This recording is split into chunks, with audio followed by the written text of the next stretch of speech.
So, I don't know if you've heard this, but the Brooklyn Nets traded for James Harden this season and got really stacked. But in spite of the fact that they now have KD, Kyrie, and James Harden, they haven't exactly been dominating. However, this hasn't stopped people from fully declaring them to be the title favorites. However, despite that, that is far from the consensus opinion because, like I said, it's not like they're just obliterating teams right now. But what is ironic about this is a lot of those same people that are saying that the Nets are not title favorites are also claiming that they are a super team, which feels like not a thing that's possible. Like, you shouldn't be able to be a super team and then not be the favorite unless there's another super team in the league. And these same people would not say that the Los Angeles Lakers are a super team, and that's their favorite pick for the most part. I think this is an interesting conversation. It brings up the general idea of really what is a super team. So I decided for today's video that I wanted to talk about what really defines a super team and whether or not the Brooklyn Nets fit that description. So let's get into it.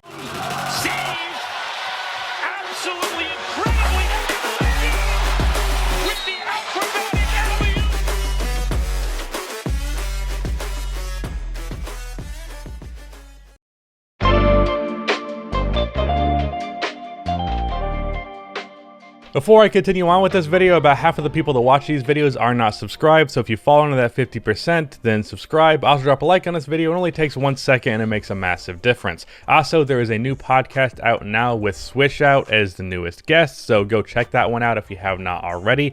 That podcast is on like Spotify and Apple and YouTube, all that stuff, and I'm going to post a clip at the end of this video to try and convince you to go watch it. So yeah, but I think the easiest way to start off this conversation would be just to simply lay out what my definition of a super team is and what I believe the definition should be in general, but you know, it is a term that's just thrown around that there's no strong consensus on. So to me, a super team is a team that has two superstar players, a third player who is an all-star player, and a decent supporting cast, and ideally a pretty solid coach as well. So, with that criteria in mind, do the Nets fit that definition? Well, I would say yeah, but not strongly. So first of all, you obviously have two superstars in James Harden and Kevin Durant. Then we have an all-star who is one of the best players that I would consider to be not a superstar in Kyrie Irving. And by the way, before anyone yells at me, my definition of a superstar is a guy who can be the best player on a championship team.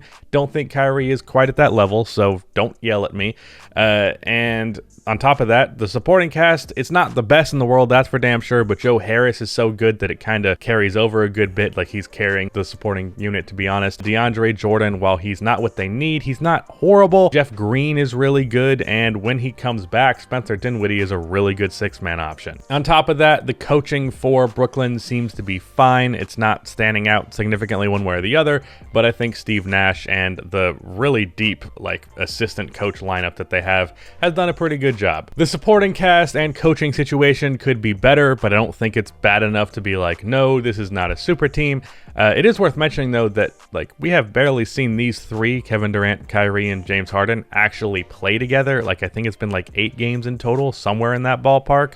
So that's something worth keeping in mind. But as I mentioned earlier with the intro, I am in that same camp where I would probably say the Nets are a super team. However, they're not my title favorite. My pick is still the Lakers as of right now. And I have said in the past multiple times, and I feel this way rather strongly, and I think it's kind of ludicrous to think otherwise, at least based on my definition, the Lakers are not a super team. They have two superstars, and after that, Dennis Schroeder is like the third best player on this team, and he ain't no all-star. So not a super team in my definition. So how is it possible that I believe a non-super team is better than a super team? Well, to put it simply, it's not like you can be a super team and not have issues, and it's not like you can be a non-super team and not be incredibly good. Like for those issues with the Nets, while I do believe they are going to have the greatest offense of all time, I'm pretty sure they're on pace to have easily the best offense ever, like offensive rating wise at the moment. The defense is a concern. It has been better as of late, but I still don't think they're getting anywhere better than like middle of the pack, which is not ideal. And then, like I mentioned earlier, these guys have barely played together, so I feel like the notion that James Harden is just going to fit seamlessly with these guys is a little bit overblown, because it's like, well, we've actually barely had to see the three of them share the ball together. It's mostly been one or two of the big three playing together, and the Nets have still won in spite of Kevin Durant being out at times or Kyrie Irving being out at times. But regardless, it's not like we've seen these three a bunch yet. So I still do have questions as to whether or not the fit of this team is like as flawless as so many people are making it out to be. So I have those concerns with the Nets, but then what's more important here is that it's possible to be one of the greatest teams of all time without being a super team. Like, for example, two teams that were in that conversation, at least the two teams that have the best records in NBA history, the 2016 Warriors and the 96 Bulls. Neither of those teams are super teams by my definition. The Warriors was one superstar and then two all-star caliber players. I don't believe Draymond made it that year, but no, he did. Yeah, I'm thinking of 2015. And then the 96 Bulls, I consider it to be just one superstar. There are a couple of people who think Scottie Pippen was a superstar. I think maybe earlier years in Chicago he was, but later years, especially looking at his playoffs for the second three-peat, I would disagree with that notion. But regardless, that's two superstars, and as good as Dennis Rodman was, he was not all-star caliber at that point in his career. He didn't make an all-star team once in Chicago. So neither of those are super teams, and both of them won over 70 games. It's also possible to be a super team and not actually be all that great, like two teams in the last 2 decades, ironically both of them being Lakers teams. The 2013 Lakers, it was right to call that team a super team. I mean, Kobe was a superstar, Dwight Howard was a superstar. He didn't perform like it on the Lakers because of injuries and other factors, but regardless, he was a superstar. And then Pau Gasol was an all-star, and Steve Nash, Ron Artest at the time. There's a couple other players that were role players on that team that were decent. Like, the Lakers had the team to be a super team. Did not work out. Same goes for 2004. Karl Malone and Gary Payton, while they were not as good as they were in other years, they both averaged 20 points per game this season prior to going to the Lakers. So it's not like they were washed, and it was Kobe and Shaq who were superstars. So it's possible to be a super team and fail. Even in the case of the 2004 Lakers, fail to a team that doesn't even have a superstar themselves. There are great all-time teams that are not super teams, and there are super teams that are not great all-time teams. Another example of this for how you can be a great all-time team without being a super team, I would consider the 2017 Warriors to be the greatest team of all time, and they were obviously a super team. But there's a very real case, and a case that I don't really argue with too strongly, that the 96 Bulls are a better team than the 2017 Warriors. That's a fair point, and obviously not a super team for the 96 Bulls. So bringing this back to the modern example of the Nets versus the Lakers, not a super team, Nets are a super team, but I like the Lakers more because I don't really have too many concerns about this team that I do have for the Nets. That being said, I am far from one of these people that is dismissing the notion that the Nets could be the best team in the league and the championship team. After the Lakers, the Nets would have to be my favorite because that's just so much talent, and the fact that the defense has stepped up. My opinion at the start of this trio was that they were overrated, but as time has gone on, their defense has been better, and I think just those three on the court at the same time, what are you gonna fucking do? It's so much talent.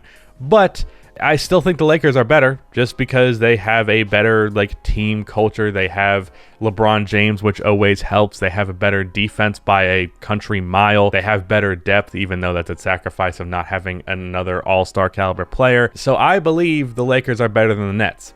But the Nets could very well beat them. And, my title pick for the past couple of years has been wrong. I thought the Lakers would lose in the playoffs last year to the Clippers, and they didn't even meet the Clippers in the playoffs. So shit happens. But regardless, the Nets can be a super team while not being the best team and the championship favorite in the league. I know it feels weird, like it's an oxymoron, but it's possible. And again, no, the Lakers are not a super team. Please stop saying that. It really frustrates me. So yeah, that's all I really had to say. Again, go check out that podcast with Swish Out. Here is a clip that Rudy is picking and hopefully is good. Yeah. But I mean, they do this in other leagues. I believe it's very common in soccer leagues, on the other side of the world. Definitely though. Nah, whatever, man. I'm not even gonna. I don't like this idea. I didn't retweet it because I was like, I don't want. Whoa, that's a bad place to stop your sentence. Why you just hear that? That's a bad place to stop your sentence. You just said, I just came. My bad. My bad. Dude, I just said, wow. That's crazy. Crazy. That's crazy. Oh, shit. Anyways. Go check out that podcast if you had not already. It is much appreciated. That was a really good episode. But with that out of the way, shout out to Rudy for editing this video. And that is the end of this video. Please be sure to like and subscribe for more NBA content like this. And keep the outro music.